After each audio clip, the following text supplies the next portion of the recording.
कहानी चतुर कौवे और मूर्ख इंसानों की।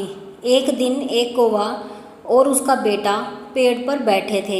कौवे का बेटा उसके पिता को बोला, पापा मैंने आज तक सभी प्रकार की मछली खाई है, पर दो पैर वाले इंसान का मांस कभी भी नहीं खाया है। पापा कैसा स्वाद होता है इस दो पैरों वाले जीव के मांस का। कौवा बोला, आज तक मैंने जीवन में 3 बार इंसान का मांस खाया है। बहुत स्वादिष्ट होता है बेटा। कौवा तुरंत जिद करने लगा कि वह भी इंसान का मांस खाना चाहता है।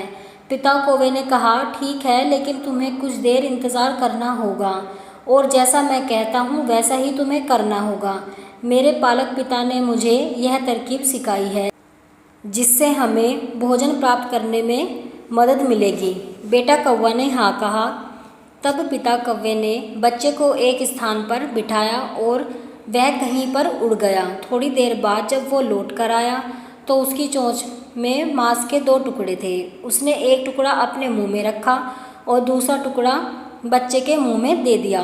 टुकड़ा मुंह में लेते ही बेटा कौवा बोला कि पापा यह कैसी दुर्गंध युक्त मांस ले आए हो आप, ऐसा खाना मुझे नहीं खाना। पिता कौवे ने कहा कि रुको, वो टुकड़ा खाने के लिए नहीं बल्कि फेंकने के लिए है। इस एक टुकड़े को लेकर हम मांस का ढेर बनाने वाले हैं।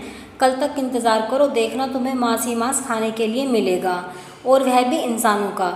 बेटा कौवे को कुछ समझ में नहीं आ रहा था कि एक मांस के टुकड़े से मांस का ढेर कैसे बनेगा, लेकिन उसे अपने पिता पर भरोसा था। थोड़ी देर बाद पिता कौवे ने एक टुकड़ा लिया और आकाश में उड़ गया और उस टुकड़े को एक मंदिर में फेंक दिया।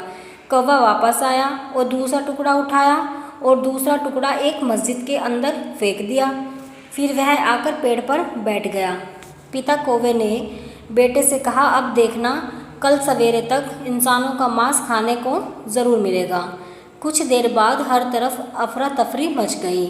ना कोई किसी की सुन पा रहा था और ना ही कोई किसी को सुन रहा था। केवल धर्म के ही बारे में आवाज़ें उठ रही थी।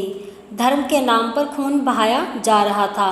माता, पुत्र, बहन, भाई, पिता, चाचा, पड़ोसी, दोस्त बिना किसी संबंध पर विचार किए धर्म को देखकर ही एक दूसरे पर आक्रमण कर रहे हैं। दोनों समूह कह रहे थे कि हमारे धर्म का अपमान हुआ है और बदला लेना चाहिए, और इसमें बेकसूर लोग भी मारे गए थे। बहुत समय इसी में ही बीत चुका था। अब तक गांव शांत होने लगा था, जो कि सड़क पर सिर्फ खून ही खून था। खास बात यह है कि खून का रंग लाल था और उसमें धर्म का कोई रंग नहीं था। वह एक ही धर्म का पालन करते थे, वह तरलता का था। गांव बिना इंसानों के सुनसान हो गया। हर तरफ एक भयानक सन्नाटा छाया हुआ था। इस चक्र में केवल 2 प्राणी जीवित रहे। वह पेड़ पर बैठे कौवे थे। अब कौवे का बच्चा इंसानों का शिकार करना सीख गए थे। कौवे के बेटे ने अपने पिता से प्रश्न पूछा, क्या हमेशा ऐसा ही होता है पापा? हम झगड़े पैदा करते हैं और लोगों को पता कैसे नहीं चलता? पिता कौवे ने कहा कि यह मूर्ख लोग कभी अपना धर्म नहीं जानते। इंसानियत पीछे रह जाती है और वह जो नहीं करना चाहिए वह करते हैं, और हम जैसे लोग उनका फ़ायदा उठाते हैं। उन्हें इस बात की भनक तक नहीं लगती। उन्होंने मनुष्य के रूप में जीने के बजाय जाति और धर्म पर सब खो दिया है, और मुनाफा कोई और तीसरा पक्ष ले लेता है। कोई आकर भड़काऊ भाषण देता है और यह लोग उसे सुनते हैं और आपस में लड़ते हैं। मांस का एक टुकड़ा सालों की उनकी दोस्ती को तोड़ देता है। वे एक दूसरे को मार डालते हैं और मुझे नहीं लगता कि वह भविष्य में भी पर्याप्त बुद्धिमान होंगे।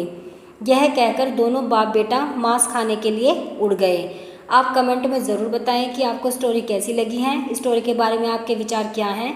अगर पसंद आई है तो वीडियो को लाइक करें और चैनल को सब्सक्राइब करें।